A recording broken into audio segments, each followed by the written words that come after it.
स्वस्थ हुनु तन र मनको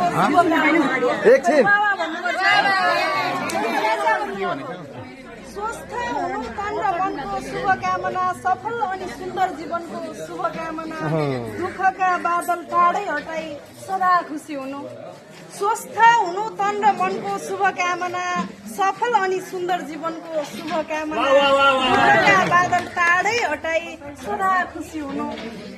यही छ गुरु आमालाई मेरो जन्मदिनको शुभकामना। आमालाई जन्मदिनको शुभकामना।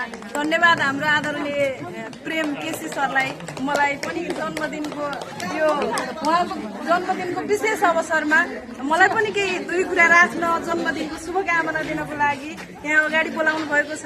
त्यसको लागि म एकदमै आभारी छु र म एउटा गजल मार्फत उहाँलाई जन्मदिनको शुभकामना दिन चाहन्छु। वाह वाह गर्ने काम चाहिँ तपाईँहरूको मन पर्छ भने वाह वाह गर्नु होला, मन पर्छ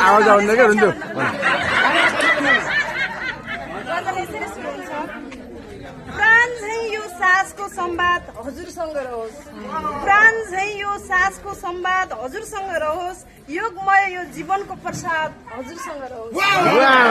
प्राण झै यो सासको संवाद हजुरसँग रहोस्, योगमय यो जीवनको संवाद हजुरसँग रहोस्। हर्षको आसन सङ्गाली मुस्कुराइदिँदा, हर्षको आसन सङ्गाली मुस्कुराइदिँदा जिन्दगीको यो आवाज हजुरसँग रहोस्।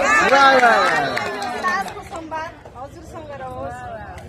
ध्यानमा खोज्छौँ सधैँ त्यो शान्तको अनुहार, ध्यानमा खोज्छौँ सधैँ त्यो शान्तको अनुहार, योग साधना जस्तै यादहरू हजुरसँग रहोस्।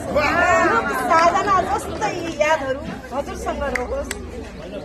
आयु आरोग्य र खुसी मिलोस् भरपुर तपाईँसँग, आयु आरोग्य र खुसी मिलोस् भरपुर तपाईँसँग, धैर्य र शान्त यो स्वाद हजुरसँग रहोस्। प्राण चाहिँ यो सासको संवाद हजुरसँग रहोस्।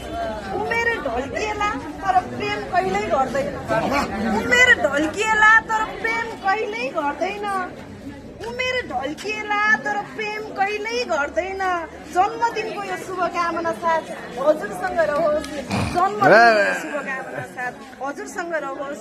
प्राण चाहिँ यो हजुरसँग रहोस्, योगमय यो जीवनको संवाद हजुरसँग रहोस्।